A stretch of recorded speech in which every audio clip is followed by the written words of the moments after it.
welcome you for being here, and thank you for allowing us to give you this information that is very valuable for you. Um, the in this home buyer seminar, we will be giving you the information about credit, down payment assistance, mortgages, and real estate. Okay, the different options that you have for real estate, different options you have for mortgages.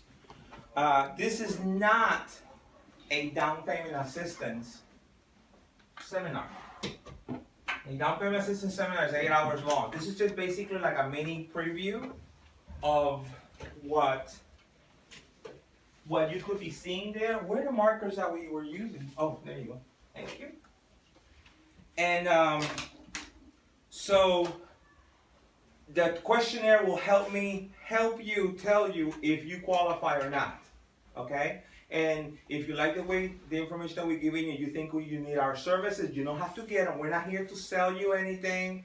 We're not here to make you do business with us. We're just putting the seed in the community, saying, this is what you need to do to buy a house. But if you like the way we treat you, give us a call. Let us know that you need our services. But there's plenty of other people out there that will be able to give you the service, okay? So that's not the purpose of this seminar, to sell you anything. I already told you about the questionnaire. Hold all your questions until the end of the seminar. Now, I know we started a little bit late. We kind of started about 15 minutes late. But I promise you, I'll make room for questions, okay?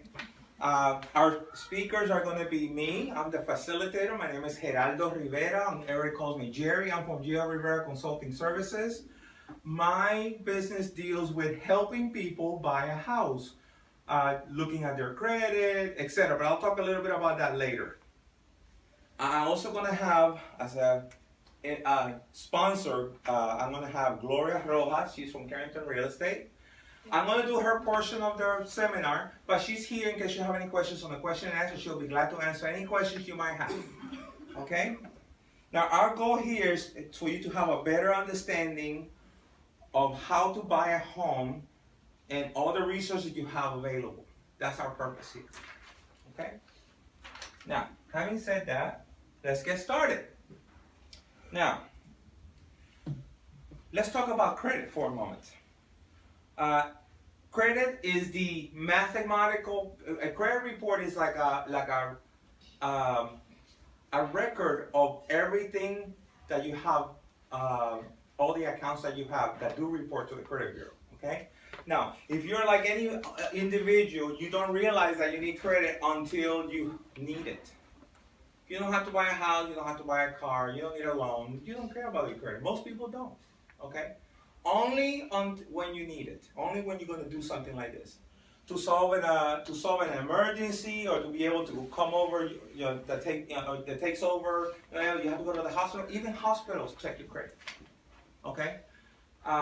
Don't get me started on that, because if you don't have insurance, you literally will pay more money for your hospital bill than if you had insurance, because the insurance companies have an agreement where they take a discount out of the total bill. For example, they did a nuclear something on my heart. It was $11,000, and the hospital gave my insurance company, Humana, a $4,000 discount. But if I didn't have any insurance, guess what? I would be paying $11,000.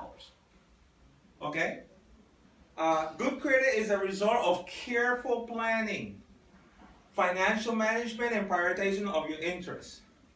Your credit record reflects everything from renting an apartment to buying a home. Now, buying a home is not a spontaneous thing.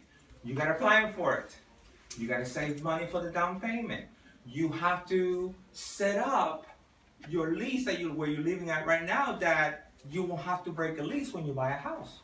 That's hurting your credit. If you break a lease because you bought a home, oh no, I'm going to buy a home. Don't do that, because that's going to hurt your credit. That could be a judgment against you. So what you do is, the first step of buying a house is, when you renew your lease, go to your landlord and say, okay, I'm gonna be buying a house in the next year. I want to put an out clause on the lease saying, upon me showing a closing statement, that I bought a house, that is considered a 30 or 60 day notice. You see what I mean? Doesn't mean that you have to do the whole year, but if you buy a house in 6 months and you have that agreement already, that's an out clause out of your lease. Yeah, you might have to pay a penalty, but it's not a judgment or it's not a collection account on your credit. Does that make sense? Okay. So, important facts. This is going to scare you, but I want you to be scared. The Federal Trade Commission reports that 79% of credit bureau complaints are denials on credit due to errors and on credit reports. So most of the time, 79% of the time that you apply for credit, you might get denied for credit because there's an error in your credit report. Information that doesn't belong there. Somebody else's trade line, somebody else's bad credit that is not supposed to be there. 62% of consumers have contacted the credit bureau 5 times or more before they have to call the Federal Trade Commission. You know what the credit bureau does every time when people do complaints? They take them and they throw them in the trash because they get so many. They can't get to all of them at the same time. So you might have to do it more than once to put a complaint to the credit bureau. 70% of all consumers denied credit allege that someone else's negative credit line appears on their credit report. I already said that. Now, even more shocking, 85% of all Americans have some kind of erroneous or inaccurate information in their credit report. From wrong address to wrong date of birth. When you apply for credit, when you put on your application the wrong date of birth, or you missed by 1 digit, your social security number, automatically that creates another credit report, another credit file. Okay, and that could hurt you in the long run. Okay, these statistics are divided in 3 basic categories. 20% of all Americans have recurring credit problems through lack of discipline and lack of knowledge. Having good credit takes planning, discipline, okay? 65% of all Americans who are credit worthy but now have bad events in that can't control, like divorce or job loss or illness or something they couldn't control, okay? They're unemployed, they got laid off. Have good credit or are good people that want to pay, but are seen in the credit report as people that have bad credit or they're not good paying customers. 15% of all Americans to date have what the industry calls good credit. Only 15%. Now, anybody knows what's the highest credit score you can have? Does anybody know? Okay. I have seen credit scores at 350 to 830. That's credit score.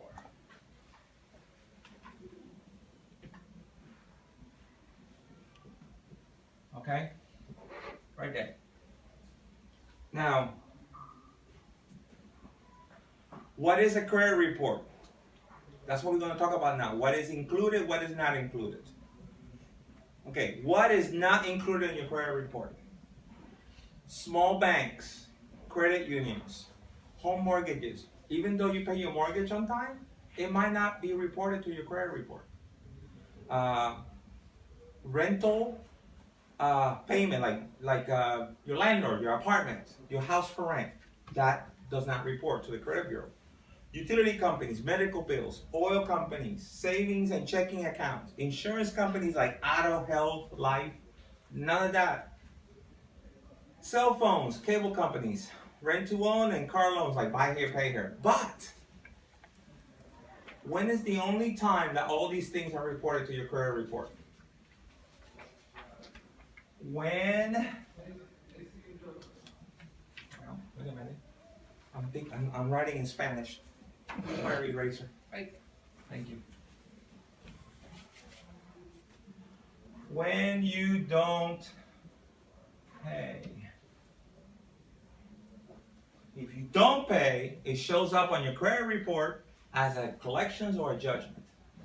Especially if you break a lease on an apartment complex, and they, I don't know if anybody recalls on their last lease, it says that we will charge you 2 months of, if you break the lease, you'll be charged 2 months. That could be $2,000. So that's a judgment that's staying in your credit for 10 years. Okay? But if you pay on time, okay, and if you pay on time, you can have that reported to your credit report as a positive trade-off. What is included? Major banks, major department stores, Best Buy, Sears, also American Express, Visa, MasterCard, department stores like, I already said Best Buy, the Home Depot. Finance, like, you're going to get a personal loan, bill consolidation loan, major savings and loans, and car loans. If you go to like Toyota of Orlando, you'll go to a regular dealership, Toyota might finance your car. Okay? Other information in your credit report. Identifiers like your name, address, phone number. Well, not phone number, but an address. How long you've been there. Your address history. Okay? If you live in an apartment and you renew your lease every year and you move, you try another different apartment. That could hurt the credit report. Okay? So, here's a suggestion for you. Does anybody know that zip codes have a credit score? Did anybody know that? Okay, so it means that, for example, let's say you live in Windermere and other people live, I don't know, Biflo. Okay, Biflo. Anybody live in Biflo here? Good. Okay, Biflo, okay?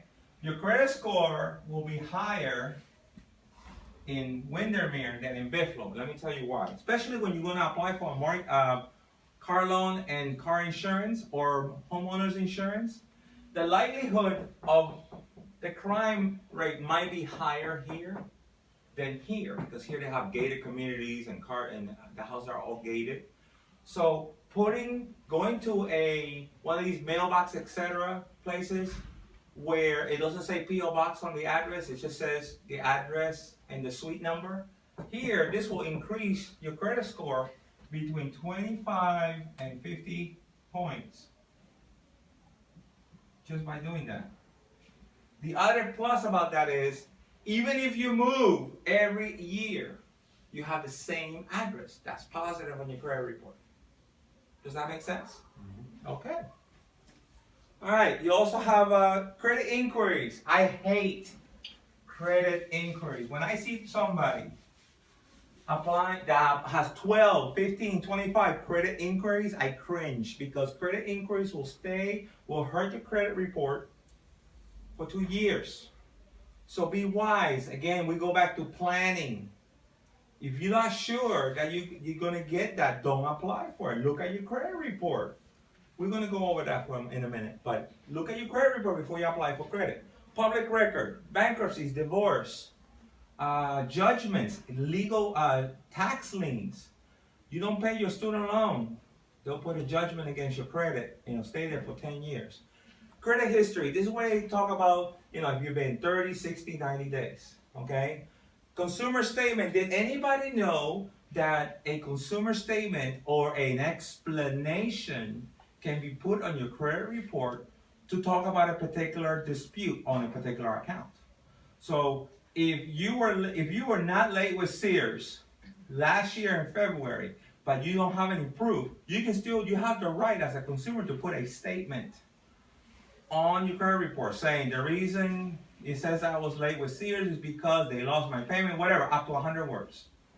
Some creditors don't read that, but you have the right to do that. Okay? Now, this part I'm going to show everybody because my wife did such an awesome job on this. Okay. No, I don't want that. Don't do that. Wait. Come on. There you go. My wife did an awesome job on this pie chart, so I gotta show it off, okay? Now, you see here where it says payment history and length of history, okay? Now, those two are key to increase your credit score, okay? Because if you have your insurance company that you've been making on-time payments for the last 5 years, that goes into the category of payment history. You've been paying on time, and length of history. If you had it for a long time, that's really strong. Accounts that you have on your credit report that have been there for a while. That's why I tell people, don't close your credit cards. Don't use them, but don't close your credit cards. Use them once in a while. Fight temptation, because that will increase your credit score. Okay? Now,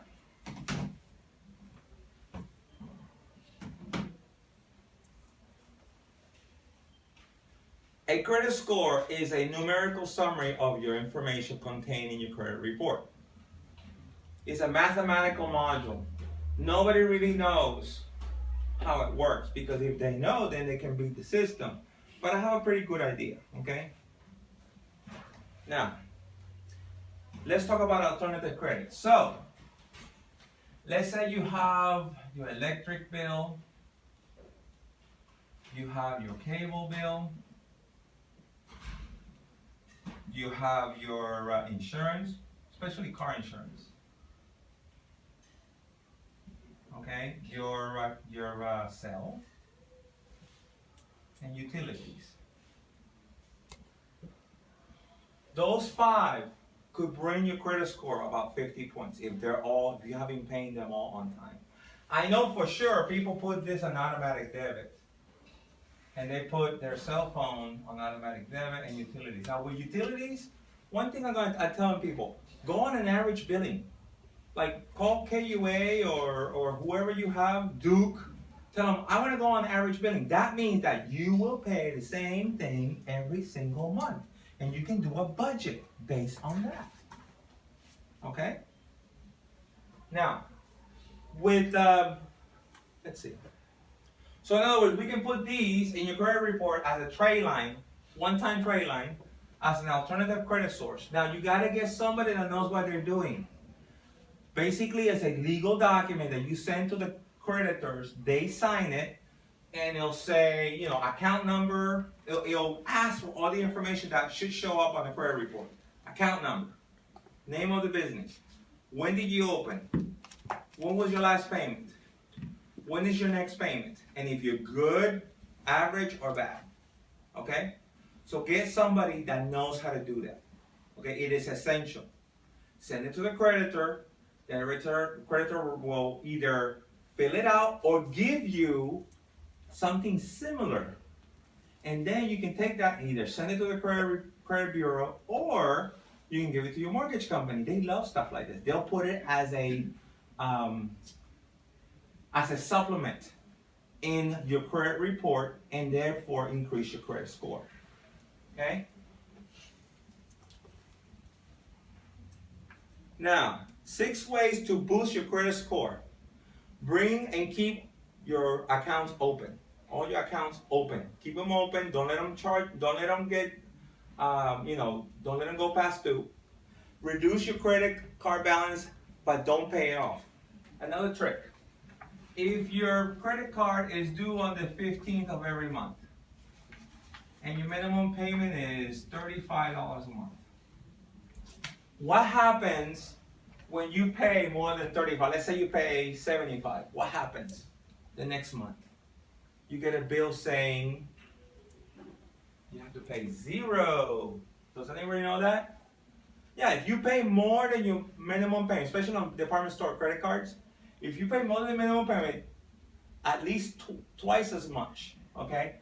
Your balance next month, like minimum payment, will say $0. What's the good thing about this? Well, if you get paid every other week, you're not going to get paid on the 15th of every month. You're going to get paid differently, right? So let's say the 15th of the month is the day before you get paid again. but because you have zero balance, you don't have a payment due, you can pay $35 or more whatever day of the month because it's not due. You're not going to pay a penalty because if you pay late, sometimes they charge, I know Best Buy charges you $35 if you pay late. Okay? So you see my point? If you pay more than the minimum payment, at least twice the minimum payment, then your due date next month is open. As long as you pay within those 30 days, you will not pay a late fee. In most credit cards, ask them, they'll say it on the statement. And you can play with your due dates. Okay? Any questions about that? Review your credit report at least once a year, maybe more, and dispute incorrect information. Don't borrow money to build your score. You don't need that. You have this. This is the best way you can build up your credit. Do not get into that. Yes, if you want to do a secure credit card with a credit union, I don't have a problem with that because that's still your money. Hello, come have a seat. If you don't mind filling out a survey so we'll know who you are and where you're coming from, where you hear from us, okay? This is the best way to build up your credit, okay? So do that. If you have to do a secure credit card, that's fine because you're using your own money to establish credit. Cut temptation, don't close your account. I already said that. Pay more than the monthly payment. I already said that. Okay, so next one.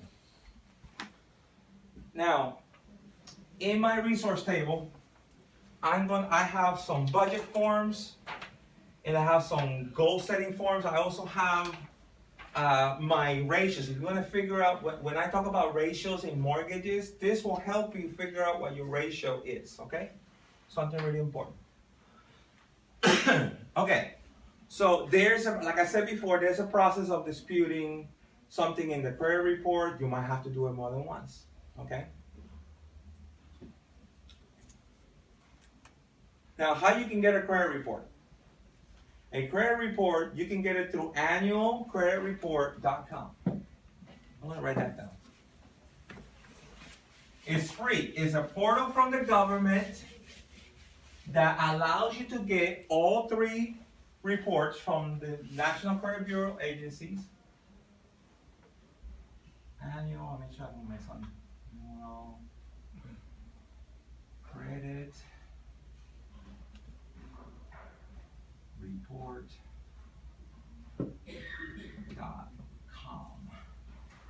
Now, it's free. It's not going to give you a score.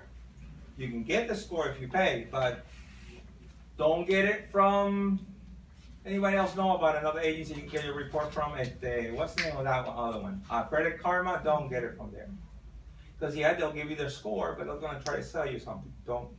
Their annualcreditreport.com is the only agency authorized by TRW, TransUnion, and all 3, Equifax, Experience, and TransUnion to get your free credit report. It's a portal that was set up by the government and the credit bureau agencies, and you can get it for free. Now, I warn you, especially Equifax, your report will be 100 pages long.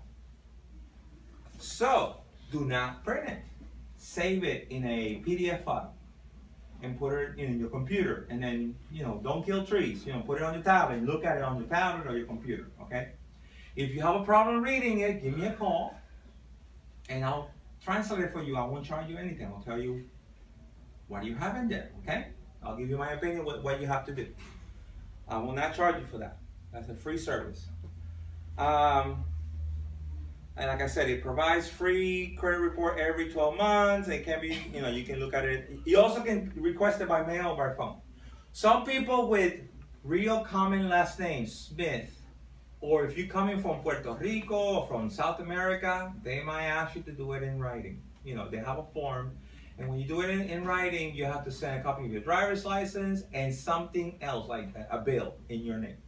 Okay? And provide your address for the last 2 years. Okay, so now let's talk about down payment assistance.